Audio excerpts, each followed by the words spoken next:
Good morning all students.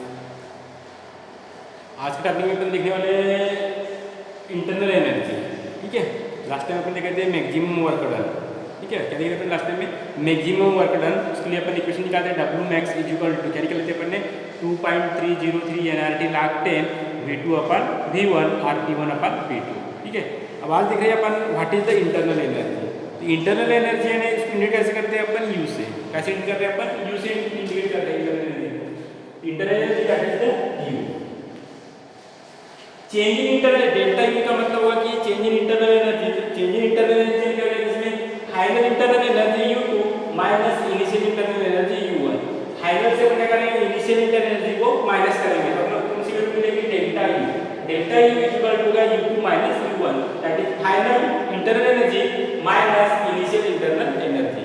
तो internal energy क्या होगा, every substance associate with the definite amount of the energy. क्या बोल रहे हैं अपन, every substance is associated with the definite amount of energy and energy stored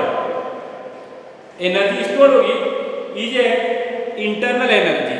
अब internal energy क्या कैसे मिलेगी अपने को, sum of the kinetic energy and potential energy. तो अपन जब सम करेंगे काइनेटिक एनर्जी और पोटेंशियल एनर्जी को तो अपने को क्या मिलेगी, इंटरनल एनर्जी।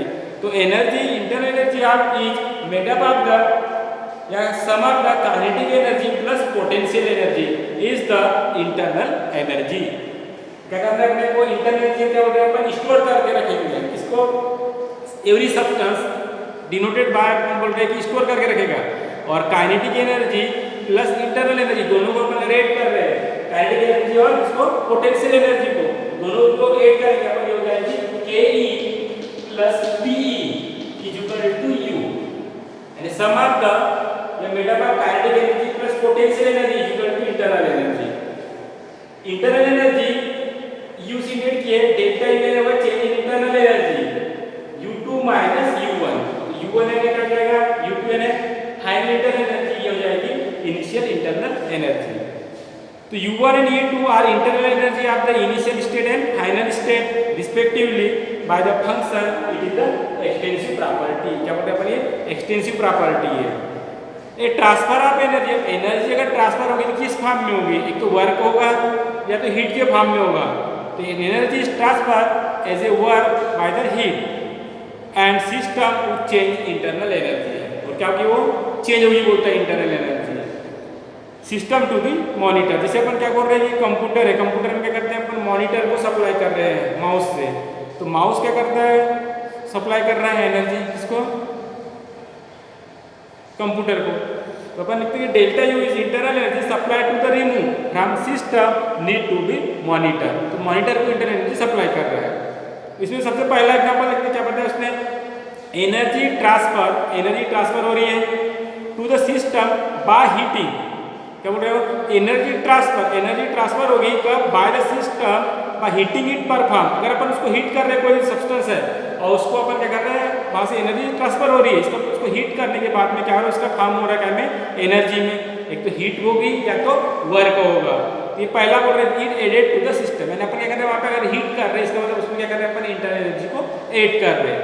दूसरा पॉइंट यह है कि the energy transfer from the system bye cooling by performing the work. Energy transfer हो रही बोलता है सिस्टम में बाय कूलिंग, बाय कूल होगा या तो performing work on the surrounding remove from the system. अगर वहां से रिमूव हो रहा है सिस्टम से, उस समय जो भी सब्सटेंस है वो कूल होगा बोलता है। इसका मतलब क्या हो रहा है, वहाँ पे एनर्जी ट्रांसफर हो रही बोलता है। एक तो वर्क के फॉर्म में होगी या तो हीट के फॉर्म में होगी। उसमें हम एग्जांपल लिखते हैं, उसने कैसे एक्सप्लेन किया है। पहला एग्जांपल लिखते हैं उसमें कि 30 किलो जूल आप हीट सप्लाई, 30 किलो जूल क्या बोल रहे हो, हीट सप्लाई किया बोलते हैं किसको, सिस्टम को। उसमें क्या कर रहे हैं अपन, ऐड कर रहे हैं। क्या कर रहे हैं, 30 किलो जूल हीट सप्लाई कर रहे हैं अपन, इसको सप्लाई कर रहा है कितना, 30 किलो जूल। तो क्या होगा उसमें, ऐड कर रहे हैं इसका मतलब क्या होगा, उसमें इंटरनल एनर्जी ऐड होगी, ये अपनी पानी की वैल्यू। तो delta U equal to plus 30 kilojoule. 30 kilo joule आप heat supply to the system by added the internal energy, यानी इसका क्या हो रहा है, वहाँ पे इंटरनल एनर्जी को अपन क्या कर रहे हैं, ऐड कर रहे हैं।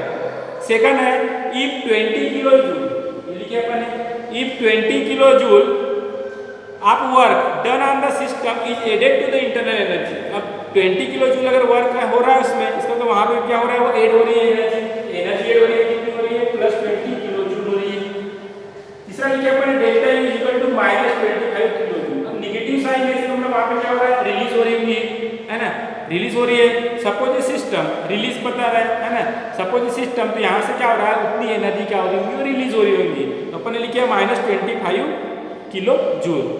तो suppose system releases by energy, suppose 10 kilo joule of heat perform हो रही होता है, 50 किलो ऑफ वर्क क्या हो रहा है वहाँ पे सराउंडिंग में हो रहा है। तो total remove of the internal energy, तो वहाँ से जो एनर्जी रिमूव हो रही है यानी बाहर जा रही है, उसकी यहाँ पे नेगेटिव साइन दी है।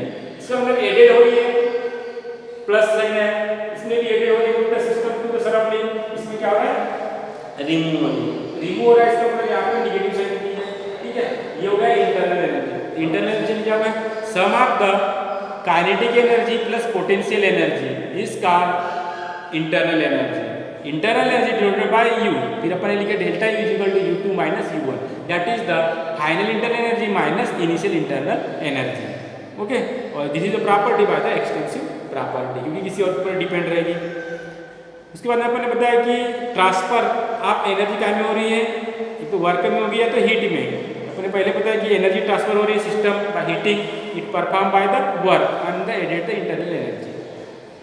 उसके बाद अपन ने बताया यहाँ पे रिमूव हो रहा है, एड कर रहे हैं 30 किलो जूल, यहाँ भी एड हो रहा है 20 किलो जूल, और यहाँ से रिमूव हो रही होता है कितनी kilo joule energy. So what is the first law of thermodynamics. Thermodynamics first law क्या है, energy can be universe remains constant. पहले देखते हैं what is the first law of thermodynamics. Energy can be universe, universe में energy कितनी रहेगी, सभी वो कैसे रहेगी, बोलते कांस्टेंट रहेगी। Energy of the universe remains constant. Total internal energy of an isolated system, total internal energy जो भी रहेगी isolated system remains the constant. Second point, energy is neither be created nor be destroy. Upon energy को ना तो create कर सकते ना ही destroy कर सकते, only can form one form into another. केवल अपन क्या कर सकते, कन्वर्टेड कर सकते उसको one form to another form. क्या बोल रहे हैं अपन, पहला स्टेटमेंट दिया है energy of the universe remains constant. Energy जो रहेगी यूनिवर्स में कैसी रहेगी, कांस्टेंट रहेगी, पहला पॉइंट। दूसरा बताया अपन ने total internal energy of an isolated system remains constant, constant रहेगी बोलते हैं। तीसरे में अपन ने बताया energy neither be created nor be destroyed, ना तो अपन उसको निर्माण कर सकते हैं ना ही उसका विनाश कर सकते हैं, ओनली क्या कर सकते हैं, कन्वर्ट कर सकते हैं उसको अपन one form to another form. ठीक है, ये हो गया फर्स्ट लॉ थर्मोडायनामिक्स। उसका मैथमेटिकल फॉर्म लिखे अपन, कौन सा, delta U equal to Q plus W. Delta U energy पता है अपन क्या है, चेंज इन इंटरनल एनर्जी, तो हीट के फॉर्म में तो वर्क के फॉर्म में, ये लिखे अपन क्यू और डब्ल्यू। यानी डेल्टा यू क्या है, तो हीट प्लस वर्क डन हो रहा है, इसमें क्या हो रहा है, वहां पे एनर्जी हो रही है। D U change in internal energy equal to क्या होगा, बोलते इसमें D Q change in heat change होगी और वर्क डन भी चेंज होगा। ठीक है, अब ये हो गया मैथमेटिकल एक्सप्रेशन। अब अपने को देखना है इसमें कुछ पॉइंट दिया है। पहला पॉइंट देखते हैं फर्स्ट लॉ ऑफ थर्मोडायनामिक्स में वेरियस प्रोसेस में क्या हो रहा है।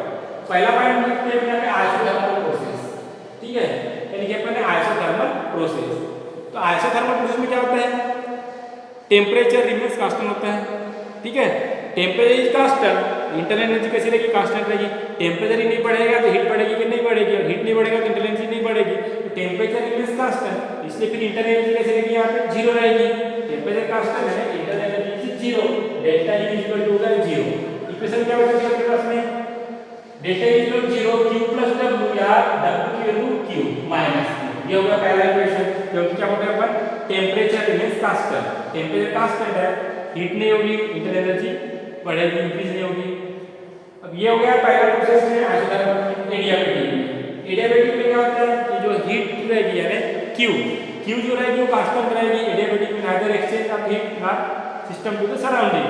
एडियाबेटिक में क्या हो रहा है, क्यू की वैल्यू जीरो है, क्यू की वैल्यू जीरो है तो बचेगा अपने पास क्या इक्वेशन, क्या delta U equal to W, है ना, क्यू की वैल्यू हुई जीरो, ये बचा डेल्टा यू ठीक है माइनस डब्ल्यू। क्या की है एडियाबेटिक के लिए, एडियाबेटिक में क्या होता है, no exchange of heat between the system and surrounding. This is the increase in internal energy of system to the work done on it. अगर इंटरनल एनर्जी बढ़ेगी या वर्क अगर डन होगा, वर्क होगा तो इंटरनल एनर्जी भी बढ़ेगी, और वर्क नहीं होगा, अगर वर्क अगर डिक्रीज हो रहा है तो इंटरनल एनर्जी आल्सो डिक्रीज। ठीक है, उसके बाद में थर्ड में लिखा अपन ने आइसोकोरिक प्रोसेस। आइसोकोरिक में क्या होता है, डेल्टा वी इक्वल टू 0 लिखे अपन ने, अरे वॉल्यूम कैसे लेंगे, इसमें कांस्टेंट रहेगी आइसोकोरिक में, क्या बोल रहे हैं अपन, वॉल्यूम इज द कांस्टेंट। अब डेल्टा वी है वो कांस्टेंट है, W equal to minus P X T external pressure into delta V, delta V की 0 है, ठीक है, delta U is equal to, अब ये बिल्कुल अपन ने वहां पर की इक्वेशन में क्या हो जाएगा, q माइनस W की वैल्यू है minus P X T into delta V, but delta V है चेक वॉल्यूम कांस्टेंट है, वॉल्यूम कांस्टेंट डिफरेंस क्या वैसे equal to delta U is equal to q, ये वैल्यू कैसे मिलेगी, टोटल 0 होगी, delta U is equal to q, but ठीक है, इंटरनल एनर्जी क्या के ऊपर डिपेंड करती है, हीट के ऊपर में, तो हीट बढ़ेगी, इंटरनल एनर्जी आल्सो इंक्रीज होगी। लास्ट दिया है आइसोबैरिक प्रोसेस, आइसोबैरिक प्रोसेस में क्या होता है, वॉल्यूम इज द